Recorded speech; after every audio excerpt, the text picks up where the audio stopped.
Alright guys, I am back and this is my WWE Raw review for the what day was it on Monday? 31st of the 9th, 2013, and this was the go home show for Battleground this Sunday. And I would have to say this pay-per-view was the show was a good show. I mean, it built up they built up Punk and Ryback a bit more. They built up D. Bryan and Orton a bit more. They built up D. Bryan and Orton a bit more, and basically they built up a Divas match. You know, they kind of built that up a bit more. They built up. They did announce a couple more matches on this card, like we're gonna have Sandown versus Dolph as the pre-show, and also we're gonna have a Divas match on the show. Yay! But anyway, on to this Raw review. So Raw starts off with CM Punk coming out. He says that on Sunday he's going to beat Ryback and he's going to beat Axel. Then he's going to get his hands on Heyman. Then he's going to end his story. Then he says that he wants to fight tonight. And then Brad Myers comes out. He says that he puts Punk in a match. He says that he puts Punk in a match. So Big E comes out. He attacks CM Punk, then Brad Myers brings down the rest. So the first match tonight is Big E versus CM Punk, and this was a really good match here. I think I'm really happy that WWE creative are putting Big E against main eventers like John Cena and CM Punk and Jericho and different main eventers. I mean, they're slowly maybe turning him into a main eventer. I don't think he's ready yet, but they're slowly, put him in against main. They're putting him in. They're having him face guys like CM Punk and Jericho and all these other guys. So I'm glad that the Dirty Christian are slowly building up Big E to a main event scene. So good for Big E that he's got some TV time. So anyway, Big E hits a splash on Punk, and then Punk hits a GTS for the win. It was an okay match. The second match tonight is Kofi versus Fandango. Kofi's struggling Paradise for the win. It was an okay match. These two superstars I don't care about. Fandango, he's just there. Kofi, like I said in my previous Raw reviews, he's just a mid-card tag team wrestler. I don't care about any of these two guys. And it's kind of sad that Fandango isn't doing anything. I mean, Fandango hasn't got a feud for Battleground. Neither has Kofi though. But Fandango beat Jericho at WrestleMania, and that's all he's done. And what month are we in now? October, and WrestleMania was what, 6 months ago? Come on, Dirty Crazy Team, you got to get Fandango a big feud. Come on. I mean, he's lost. I don't remember last time he won on pay-per-view anyway. Like, did he? Okay, he beat the Miz at Night of Champions. Well done. You defeated a jobber. Well done. But has he, done anything since WrestleMania? No. But yeah, anyway, that's just me having a bit of a rant mode about Fandango. Then we see a segment, Renee interviews Heyman. Heyman says that Punk will not be bullying him after Battleground. He says that Punk will not be WWE champion if Heyman wasn't his manager. And this was a really good promo by Heyman. I really like Heyman. I really like how Heyman promotes. I really like Paul Heyman. I'm a Paul Heyman guy, and I don't know if they're gonna maybe have Lesnar versus Punk at Survivor Series, or they're maybe gonna hold it for maybe TLC. I don't know, but I kind of see that CM Punk's probably. I see now Dirty Christian, they're probably going to have Punk go through all the Paul Heyman guys. He's going to defeat Ryback. Well, maybe defeat Ryback. Then he's going to defeat Axel. Then he's going to finally get his hands on Lesnar. Then eventually beat up Paul Heyman. That's how I just see this feud going. Then we get the third match of the night is the Lost Masdoris, which are Primo and Ethical, aka the Lost Masdoris, versus 3MB. I thought this was a good match. The Lost Masdoris, who have a bull, they come out. Their entrance, they come out. They have like these towels, or whatever, um, they the bull tries to charge at them, and you know, they do that thing. I don't know, but anyway, their entrance is pretty good. They actually have smoke, so obviously they kind of WWE Creative Team are really obviously you want to push these guys hard. And TNA, a message to you, TNA Creative Team, you might want to pick up something from WWE Creative Team. They actually care about the tag team division. Yes, they have more tag teams than you, and also they give them video packages for when they debut. These are some tips you need to take. Remember, TNA Creative Team, take these. Remember, you might actually learn something, TNA. Just saying. But anyway, on to the match. Los Matadores, they do some high flying moves, and in this match, what pisses me off the most was this fan I heard when I was watching. In this match, I heard this fan saying "Primo" when he came out. Are you serious? I mean, this happened when Bray Wyatt debuted. A fan was shouting Husky Harris when Bray Wyatt debuted. Why are the fans doing this every single time? Like shouting Primo and Husky Harris, and their old names like WWE Creative Team. I mean, they need to start. They did it on the night that the Los Matadores debuted. They did it the night when the White family debuted. I just hope fans won't do that. They won't chant their old names like Primo and Husky Harris, and it just gets me annoyed when the fans just chant their old names, and they're not getting into their new repackaged names and stuff like that. But anyway, the Los Matadores hits a Samoan drop for the win. It's an okay match. It kind of looks like there's going to be a babyface team. I thought there was going to be a heel team, but there's going to be a babyface team. So we see a segment. Triple H comes out. He says that he has a business proposal for the Rhodes family. He says that he says that Cody and Goldust have had loads of chances. He said Cody and Goldust have had loads of chances of trying to get their jobs back, and he said that they failed. And then Stephanie says that Battleground is going to be Goldust and Cody versus the Shield for the tag titles. I think it's for the tag titles anyway. And if Cody and Goldust lose, Triple H said if Cody and Goldust lose, they can never work for WWE again. So I'm going to say, this is my early prediction, my preview video is going for the weekend. But my early preview for this match, I'm going to say, because the Shield don't have a stipulation, I'm going to say that Cody and Goldust go over at the pay-per-view and get the tag titles.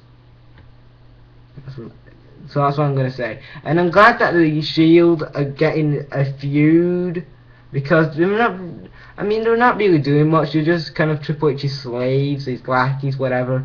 And they're not really, the Shield are not, they haven't got a feud. Like, they haven't had like a big feud in since like the Usos. So I'm glad that the Shield are getting, a feud with the Rhodes family. I think that's really good.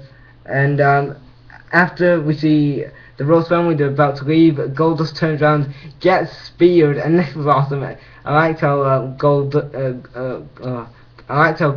saw the spear. It was awesome. Then Cody tries to help his brother Goldust, but he gets attacked by the Shield. Then Dusty comes in with a chair, and then he gets attacked.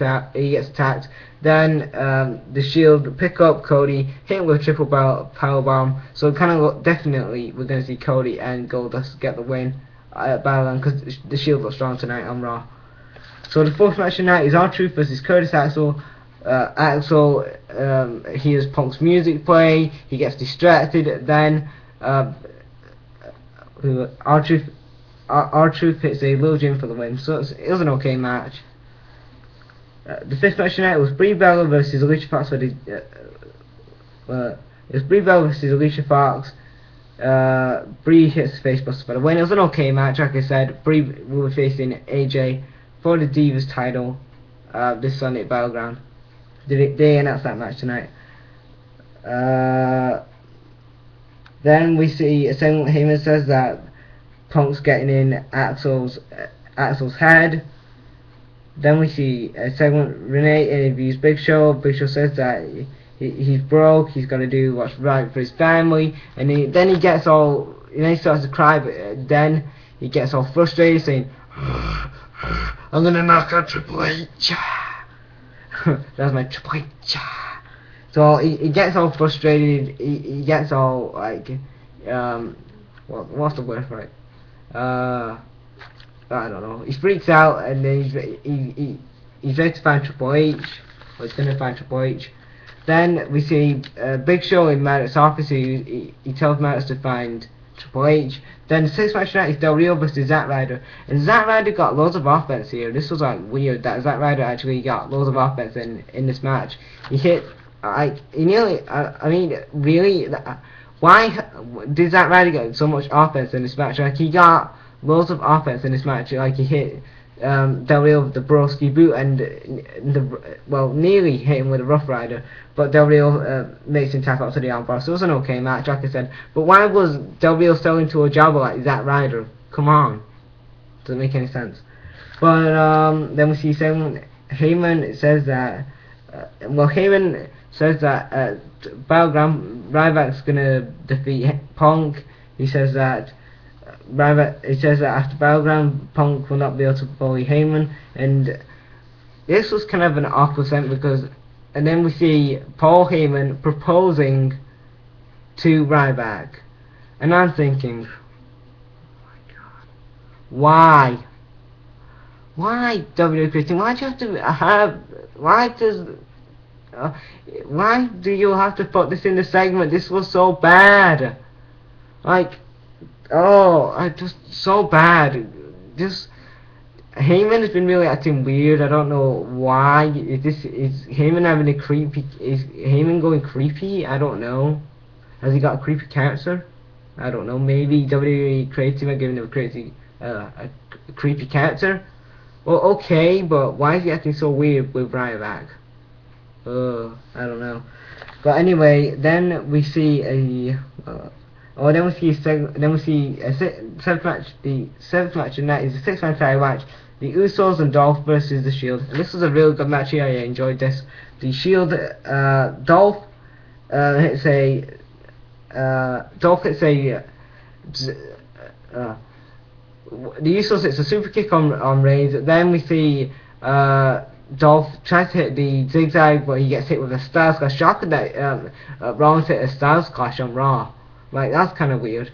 But it's probably giving his little shout to AJ Styles. But anyway, Dolph hits a zigzag, but then Roman Reigns is like the Roman Reigns tagged himself in to get, then he spears Dolph for the win. So it was a good match. I enjoyed this match. Then we see a segment. Big Show we see Stephanie talking to these cops. Trying to calm Big Show down because he's freaking out and stuff. Then we see a segment. Renee interviews RVD, and RVD shows his top 10 extreme, his best moments in ECW. Like his best, his top 10 extreme rules moments, something like that. So it doesn't. I mean, this was like this was okay. I mean, I'm glad that they put some of his, a video pack there for RVD. Then we see, then the 8th match night is Cesaro vs Santino. Santino wins by roll-off. It was an okay match. Then we see a segment, and then we see the final segment of the night, which is the Orton and D. Bryan face-off. And I'm really liking D. Bryan. I'm really liking this Orton and D. Bryan feud has been, really built up these last couple of weeks. I'm really glad that WWE Creative Team are really focused on this WWE title feud. So thumbs up to that. And also they're adding Brie Bell to the feud now. So I don't know how she's now in this feud now with D. Bryan. So I don't know what her role's gonna. She's probably just gonna be like cheering him on at ringside and stuff like that. So Orton says that he's going back to the old Randy Orton, the legend killer, the apex predator, the guy who would just he'll do anything to win a match. Then D. Bryan says that Triple H thinks that Orton's a marketable. He says that D. Bryan says that Orton has not reached his full potential without Triple H, and then Orton gets frustrated. Then D. Bryan and Orton brawl. Orton RKO's D Bryan on the announce table. It actually breaks this time, which is pretty good. And after we see Brie Bell, she's crying and stuff because D Bryan got beat up. So yeah, that's how we ended Raw this week with.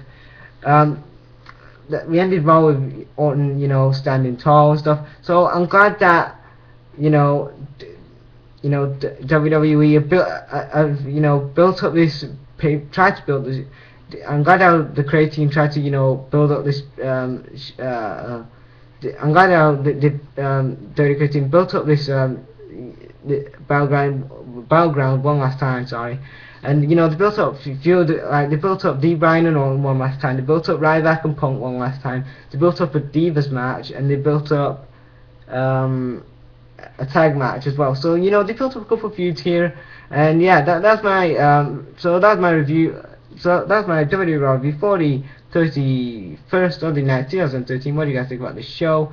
Leave a comment in the comment section below, guys, and thanks for watching, guys. Brag out.